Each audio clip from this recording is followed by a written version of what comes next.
What's going on, YouTube family? Welcome to Automotive Life. My name is Lucky, and today we're going to be talking about a much debated issue. Why do people hate car dealerships so damn much?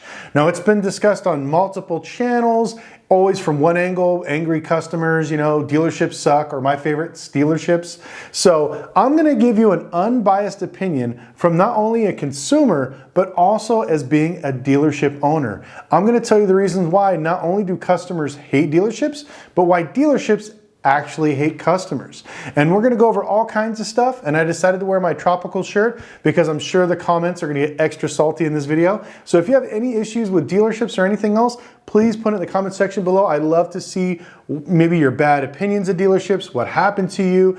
It never surprises me on why some dealerships are just flat out idiots or assholes and how they screw customers over. But please put in the comment section below, not only to share your story, but to help educate a lot of the dealers that watch this channel, because every time I do these videos, I actually get a lot of calls from not only dealers, wholesalers, customer service companies that deal with dealerships that want to learn more about how to make their dealerships better. And what better way to hear them than on YouTube? So let's go ahead and go over the concept of opposing forces. Whether you're side A or side B, two individuals, two companies, two countries, two sports teams going in the same direction are going to collide. Now, when this happens, it usually causes damage, confliction, issues, drama, heat, whatever you want to call it. It doesn't make it comfortable for either party. Now, keep this in mind as we go through this video, and the more you think about it, it feels like almost buying a car is like going to war.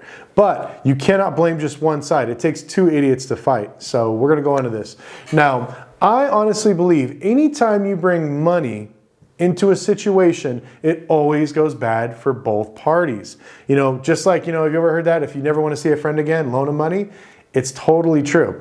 If you have people that are out there that are like, oh, well, I'm going to go to the dealership, I'm going to be an asshole, I'm going to tell these people I only want to pay this, and blah, blah, blah, and blah, blah, blah, and I'm going to go heads first because they're going to try to screw me.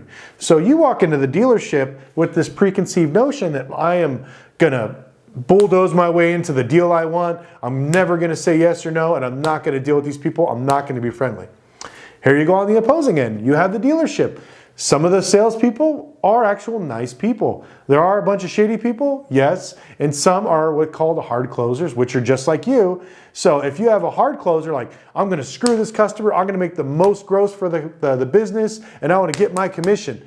Those two opposing forces collide, boom, causes nothing but drama, nothing but issues. I always believe the terminology, kill them with kindness. If anybody's bought a car from me in the past or been to my dealership, I did mine a completely different way. When customers came on my lot, I always greet them. Hey folks, how you doing? What can I help you with? And I always get that occasional, oh, I'm just looking, don't bug me, blah, blah, blah. Okay, I always stand off. No problem, folks. I'm gonna be right over here. If you need me, let me know. And I stand off to the side.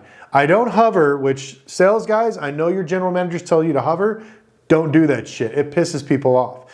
And especially if they're like, I just want to look and kill some time, let them do that. Walk around, hang out over there. Every once in a while, if you want to chip in, say, hey folks, there's actually some really cool cars over here if you want to look over here.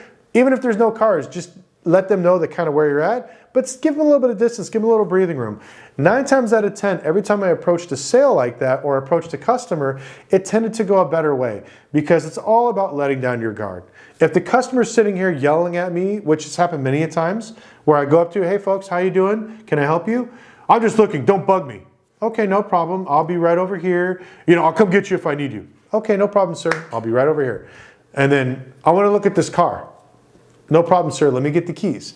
I get the keys. Here are the keys. You want to go for a test drive? Let me grab a plate, copy your ID. I'm not giving you my ID. You could be frauding. You're going to hold it. You're going to keep me here, blah, blah, blah, blah, blah. I'll be like, you know what? You go ahead and look at the car. When you're ready to drive, it's part of a policy. Give me your driver's license. I'll make a copy. So this way, if you try to steal our car, we know who you are. A little bit of fun jabs, make a little talk back and forth, but never be rude to the customer. Now, what I believe what happens is a lot of these sales guys, they don't take the time to train to develop a personality. I'm not talking about your personality when it comes to you as a person. I'm talking about your sales personality. Any hardcore salespeople will know this. There's the guys that we call like hard closers, which are like, come on, man, you're wasting my time. You're gonna let your wife make decisions, buy the car. And then you have the soft closers. Hey folks, whatever you want to do, you do it. Let me know. I'm just here to help you guys. Doesn't matter which side you're on. You know, I'm not going to say there's a right side or a wrong side, but you develop your sales personality when it comes to this. Now, the downfall is a lot of sales guys, a lot of green peas are wedged into the hardcore sales tactic. You got to be closing. ABC, always be closing, which is kind of true, but you don't have to do it the way they do it, because maybe the way they do it works for their personality. Maybe you're a soft-spoken person. Maybe you're a loudmouth asshole. Whatever works for you, you develop your sales personality. So now you have two conflicting forces, you have two conflicting personalities, and then you have a guy that doesn't even know who he is trying to argue with somebody he doesn't know. Always leads to a bad turnaround when it comes to sales, whether that's cars, houses, whatever else. So right from there, we broke down a lot of the headaches that people have when it comes to dealerships.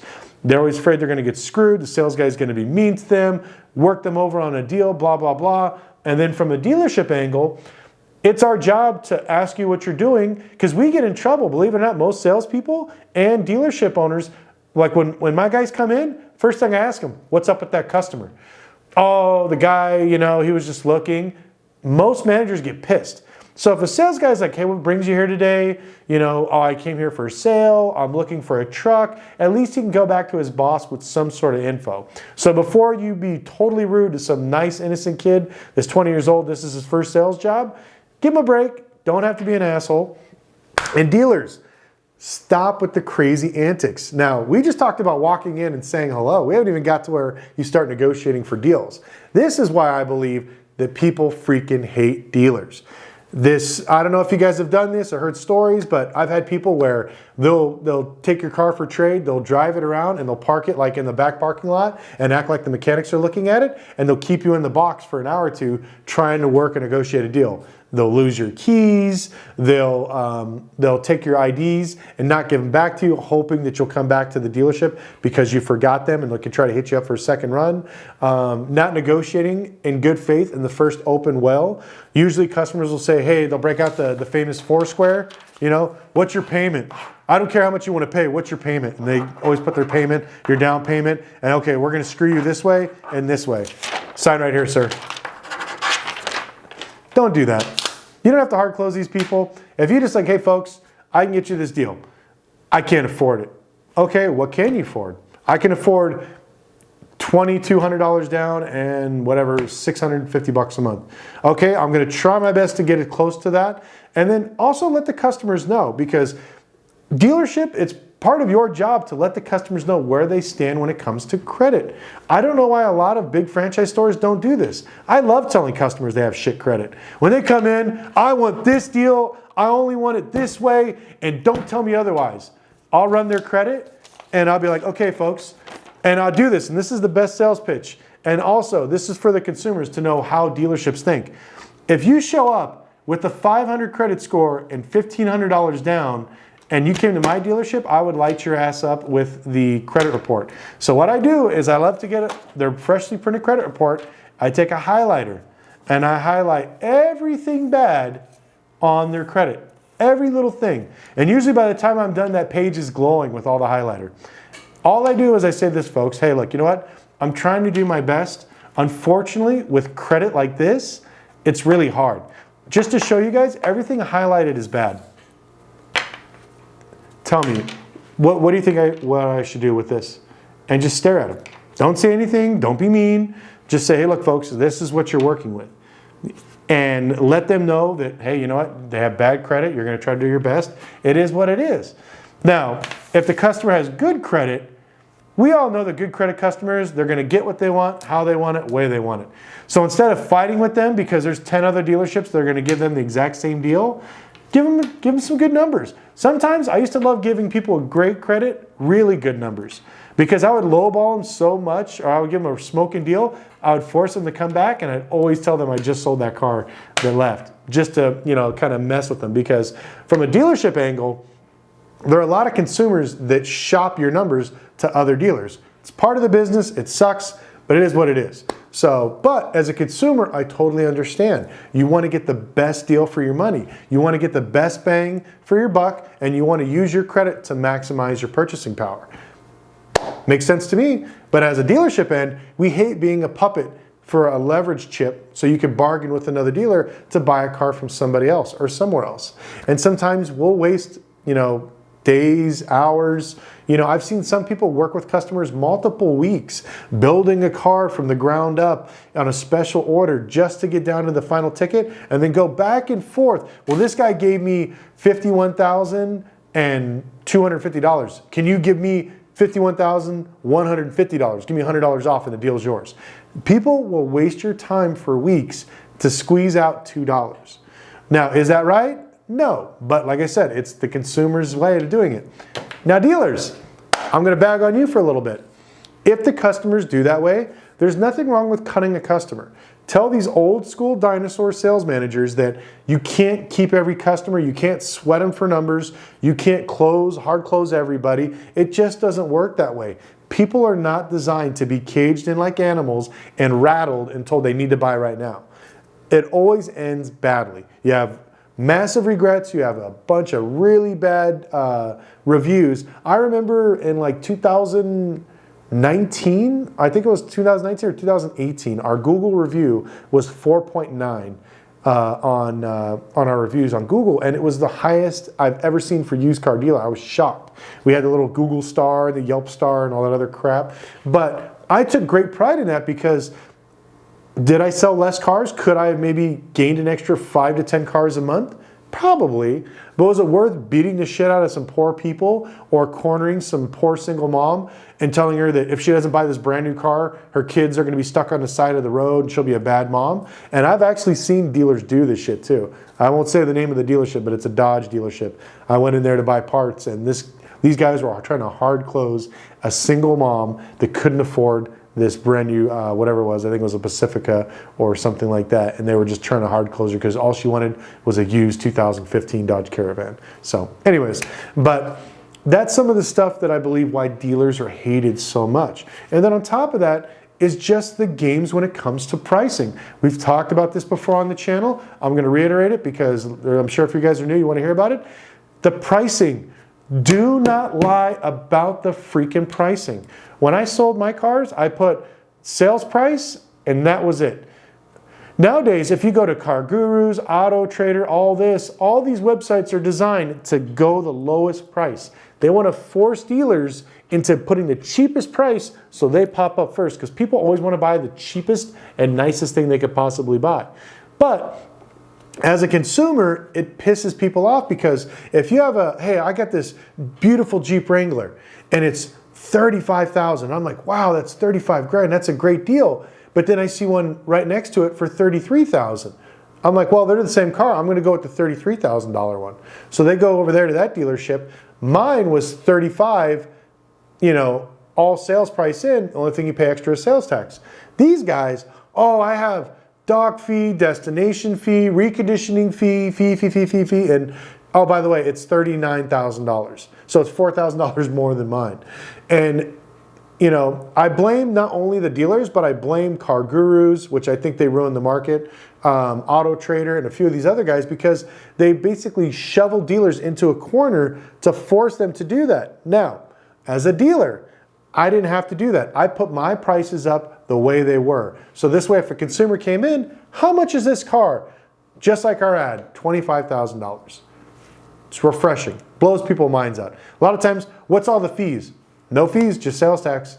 That's it, that's it. Because I, as a person and as a consumer, I freaking hate it.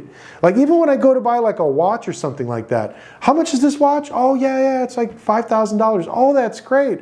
Oh yeah, but the box and the warranty and this and everything else, it's $8,000 now. Go kick rocks. Tell me the price, tell me what it is so I can move on. And so dealers, stop doing that shit. Quit trying to bait customers in with stupid low prices that that are not even obvious. Especially nowadays where I've seen some recon fees that are over $5,000. So we're talking about $7,000 to $8,000 in fees before they hit there. So if you got a $30,000 car, by the time you leave with sales tax and their $7,000 fees, you're almost at 10 grand. It's ridiculous and it's getting worse. So don't buy the hype. Just be honest. Let the consumers know if they want to buy your car, they'll buy it. If not, whatever. Hopefully you guys, can work something out, maybe work a better deal, or just let the consumer know. Now, let's go to the other side when it comes to consumers. Consumers, we always make this joke. Customers lie.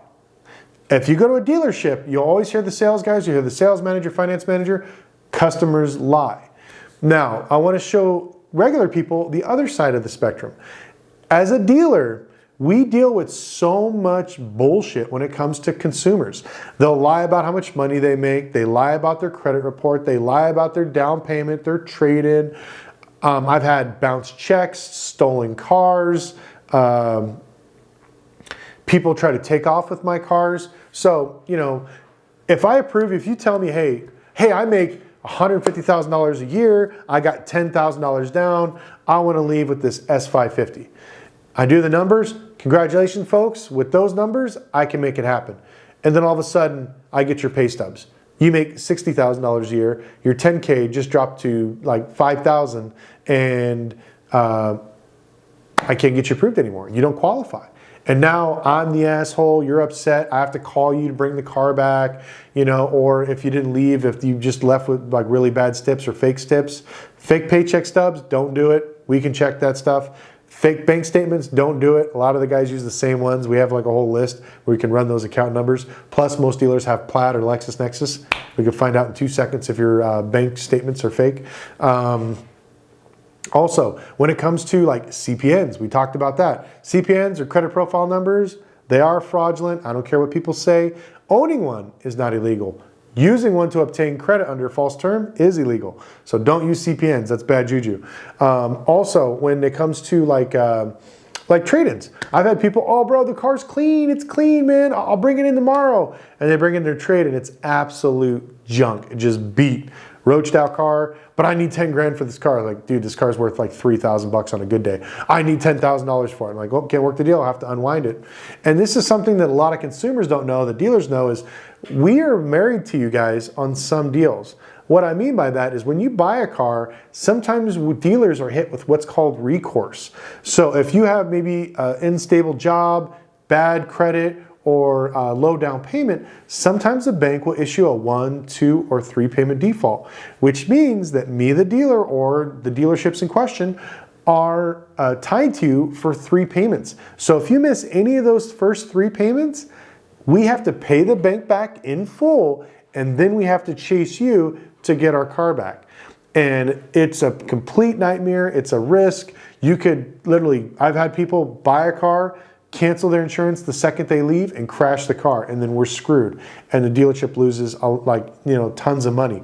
I've had dealers, students of mine, that had really bad finance managers that got some of these kids, these gypsies that come around and like rip people off, got them with like 10 CPNs, all first payment defaults. I think it was like a $300,000 bill that they had to write to this bank because they were all first payment defaults. People don't care because like dealership, they're bad people. But this is somebody's livelihood and they're taking it away. So anyways, but those are my opinions of, like I said, why I believe that dealers are so hated. A lot of the tactics they use are not necessary. It's a lot of bullshit. I totally agree with that. Some of the trainings we do, we talk about that, being open, honest, working with the consumer. This whole bullshit face that a lot of these franchise stores, oh, customer service is #1. Bullshit. Talk to your customers, work with them. And like I said, there's nothing wrong with letting your customer know, hey, you're smoking crack. You can never afford this brand new car. Let's get you into something smaller. It's okay. Be honest with them. Don't do the, oh, it's okay, we're going to roll you anyways. We call it roll and pray. So it's like you sign them up and just kick them out the door and pray to God that one of the banks take it. And then you call them back. Have you showed all your friends your car on Facebook and Instagram? Yeah. Well, bad news. Your $3,000 isn't going to cut it. I need $7,000. And now they're pressuring these poor people into figuring out how to get another few $1,000s so they can keep their car that they already showed all their friends and family. So it is a sales tactic, not a very good one. I know some people do that. I don't agree with it, but leave in the comment section below why you feel dealerships are so hated. If you learned anything, please give this thing a video a like, and also definitely subscribe. We're gonna be posting great stuff like this all the time. I'm actually heading to LA tomorrow. I'm picking up some more repos. I got some crazy videos of some exotic car repos that we're gonna be doing. So anyways, I wanna thank you guys so much for watching, and also subscribe to us, My Instagram is Lucky Lopez. Just type it in there, pop up. I post daily stories, a lot more funnier shit, and way more, I guess, unfiltered, so you can see the real me. Anyways, hope you guys have an amazing day, and we'll see you next time.